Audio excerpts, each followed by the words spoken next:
रेखा के बारे में कुछ ऐसी बातें जो बहुत कम लोग जानते हैं। 10 अक्टूबर 1954 को पैदा हुई फिल्म अभिनेत्री रेखा तमिल अभिनेता जैमिनी गणेशन और तेलुगु अभिनेत्री पुष्पावली की संतान है। रेखा का जन्म और पालन पोषण चेन्नई में हुआ। जन्म के बाद उनका नाम भानुमति रेखा रखा गया था। रेखा तेलुगु को अपनी मातृभाषा मानती है और हिंदी, तमिल और अंग्रेजी भी अच्छे से बोल लेती है। रेखा के जन्म के समय उनके माता पिता की शादी नहीं हुई थी और उनके पिता ने उनके बचपन में उन्हें अपनी संतान के रूप में स्वीकार नहीं किया था। रेखा की अभिनय में कोई रुचि नहीं थी, परंतु बिगड़े हुए आर्थिक हालातों के चलते उन्हें स्कूल छोड़कर एक्टिंग करनी पड़ी।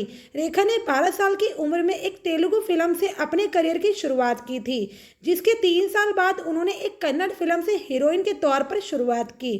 रेखा की पहली हिंदी फिल्म अनजाना सफर थी। इसमें उनके साथ विश्वजीत हीरो थे। रेखा की पहली हिंदी फिल्म अनजाना सफर में एक चुंबन दृश्य था, जिसने उन्हें सुर्खियों में ला दिया। फिल्म सेंसरशिप की समस्याओं में फंसकर करीब 10 साल बाद दो शिकारी नाम से रिलीज हुई थी। रेखा अपनी शुरुआती फिल्मों के दौरान सांवली और मोटी थी। उनके अनुसार उन्हें अगली डकलिंग कहा जाता था। रेखा की एक सगी बहन और 6 सौतेले भाई बहन हैं, जिनके पिता जैमिनी गणेशन ही थे। रेखा हमेशा से दुनिया घूमना चाहती थी और इसी वजह से वह एयर होस्टेज बनने का सपना देखती थी। रेखा को मेकअप का बहुत शौक था और उनके इसी शौक के चलते उनकी एयर होस्टेस दोस्त उनके लिए विदेशी से मेकअप किट लेकर आती थी। कॉन्वेंट स्कूल में आयरिश ननों से शिक्षा प्राप्त करने के दौरान रेखा नन बनना चाहती थी।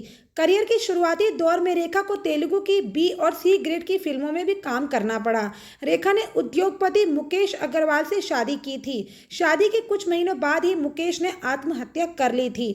फिल्मी करियर के दौरान रेखा का नाम अमिताभ बच्चन, राज बब्बर, विनोद मेहरा, नवीन निश्चल, जितेंद्र, यश कोहली, शत्रुघ्न सिन्हा और अक्षय कुमार के साथ भी जुड़ा। रेखा के विनोद मेहरा के साथ शादी करने की खबरें भी सामने आई, परंतु रेखा ने उन्हें सिरे से नकार दिया। रेखा का नाम संजय दत्त के साथ भी जोड़ा गया था, जो उनसे 5 साल छोटे हैं। इस विषय में रेखा ने एक बार कहा कि उन्होंने संजय दत्त से दोस्ती अमिताभ बच्चन को जलाने के लिए की थी। अमिताभ और रेखा एक दूसरे के बेहद करीब रहे। अमिताभ की संगत में रेखा की शख्सियत में गजब के परिवर्तन हुए। वे अपने लुक के प्रति सजग हो गई और जिंदगी को देखने का उनका नजरिया भी बदल गया।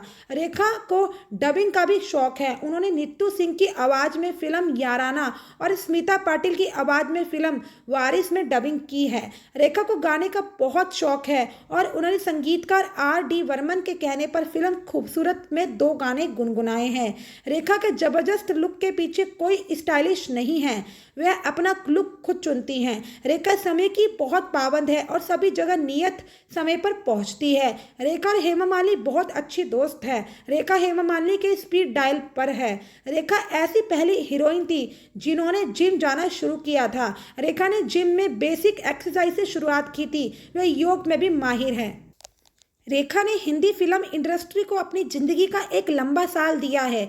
बहुत ही कम उम्र में उन्होंने फिल्मों में काम करना शुरू कर दिया था। वो बहुत छोटी थी जब बॉलीवुड में आ गई थी। उस दौर में रेखा बेहद पॉपुलर एक्ट्रेस थी। मेकर्स उन्हें फिल्मों में कास्ट करने के लिए बेकरार रहते थे। अब वो फिल्मों से बहुत दूर है। वो खुद को लाइमलाइट से भी दूर रखती है। लेकिन क्या आप जानते हैं कि रेखा एक महारानी जैसी जिंदगी जीती है। उनके पास अरबों की संपत्ति है। आइए जानते हैं उनके बारे में सब कुछ। 10 अक्टूबर 1954 को चेन्नई में जन्मी रेखा का बचपन भले ही संघर्षों में बीता हो, लेकिन उन्होंने अपनी मेहनत के दम पर सफलता का मुकाम हासिल किया है। उन्होंने 1966 में पहली बार तेलुगु मूवी रंगूला रतलाम में काम किया था। इसके 4 साल बाद फिल्म सावन भादो में उन्होंने बतौर लीड एक्ट्रेस डेब्यू किया। उन्होंने हिंदी फिल्म इंडस्ट्री को अपनी जिंदगी के 50 साल दिए हैं। इस लंबे फिल्मी सफर में उन्होंने 190 से भी ज़्यादा फिल्मों में काम किया है। अब वो तन्हाई से भरी लेकिन लग्जरी लाइफ जी रही हैं। उनके पास मुंबई, हैदराबाद में कई प्रॉपर्टीज़ हैं। उनके पास कई महंगी गाड़ियों का कलेक्शन है। इसके अलावा उनकी चमचमाती साड़ियाँ भी कम कीमती नहीं हैं। रेखा के पास $40 मिलियन यानी करीब 25 अरब रुपए हैं। वो बांद्रा के बैंड स्टैंड में रहती हैं और उनके इस घर की कीमत करोड़ों में है। रिपोर्ट्स के मुताबिक रेखा एक मूवी के लिए 13 से 14 करोड़ रुपए चार्ज करती है। इसके अलावा उनकी कमाई ब्रांड प्रमोशन से भी होती है। इसके लिए वो 5.6 करोड़ रुपए वसूलती है। 66 साल की रेखा को पद्मश्री से सम्मानित किया जा चुका है। इसके साथ ही वो नेशनल अवार्ड भी जीत चुकी है। वो राज्यसभा की सदस्य भी है। इसके लिए उन्हें सरकारी भत्ता भी मिलता है। वैसे तो रेखा अपने घर में बहुत कम ही बाहर निकलती है, लेकिन जब भी बाहर आती है वो महंगी और चमचमाती साड़ी में ही दिखाई देती है। उनकी उन साड़ियों की कीमत भी अच्छी खासी होती है। इसके अलावा उनके पास सोने की ढेर सारी ज्वेलरीज भी हैं। अपनी बायोग्राफी में रेखा ने अपनी जिंदगी का एक दर्दनाक वाक्य बयां किया है। यह दर्द उन्हें महज 15 साल की उम्र में झेलना पड़ा था। ये घटना फिल्म अनजाना सफ़र की शूटिंग के दौरान हुई। दरअसल एक रोमांटिक गाने के शूट के लिए रेखा सेट पर पहुंची थी। वहाँ जैसे ही डायरेक्टर ने एक्शन बोला, एक्टर विश्वजीत ने उन्हें होठों पर किस करना शुरू कर दिया और ये किस 5 मिनट तक चला। कैमरा लगातार रोल होता रहा और डायरेक्टर ने कट नहीं बोला।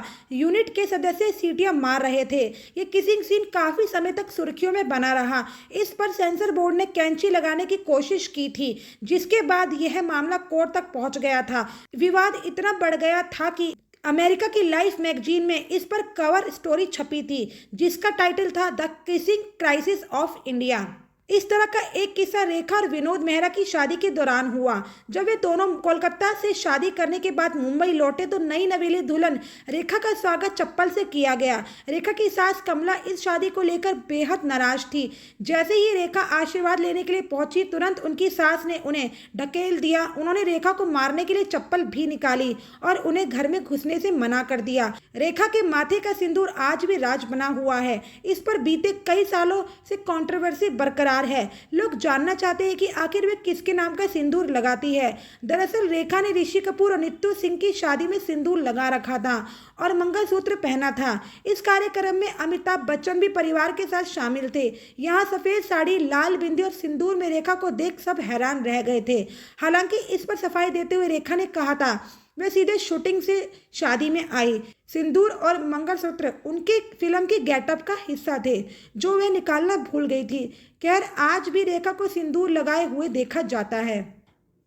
रेखा के सिंदूर पर एक्टर पुनीत इस्सर की पत्नी ने कहा था कि रेखा अमिताभ के लिए सिंदूर लगाती है, जबकि रेखा ने अवार्ड फंक्शन में कहा था जिस शहर से वह है वहाँ सिंदूर लगाने का फैशन है। वहीं 2008 में एक इंटरव्यू में रेखा ने कहा, मुझे लोगों की प्रतिक्रियाओं से फर्क नहीं पड़ता, मुझे लगता है कि सिंदूर मुझ पर फबता है। रेखा के पति मुकेश अग्रवाल ने शादी के 1 साल बाद खुदकुशी कर ली थी। कहा जाता है कि मुकेश ने रेखा का दुपट्टा गले में बांधकर सुसाइड किया था, जिसके बाद मुकेश के परिवार और फिल्म इंडस्ट्री के लोगों ने रेखा को कोसा था, जिसमें सुभाष घई और अनुपम खेर जैसे बड़े नाम भी शामिल थे। रेखा का कई फिल्म एक्ट्रेस के साथ रिलेशनशिप रहा, जिसके चलते उन दिनों वह विवाद में रहा करती थी। अमिताभ के अलावा उनका नाम नवीन निश्चल, विश्वजीत, जितेंद्र, शत्रुघ्न सिन्हा, विनोद मेहरा, संजय दत्त, अक्षय कुमार जैसे एक्टर के साथ जुड़ा।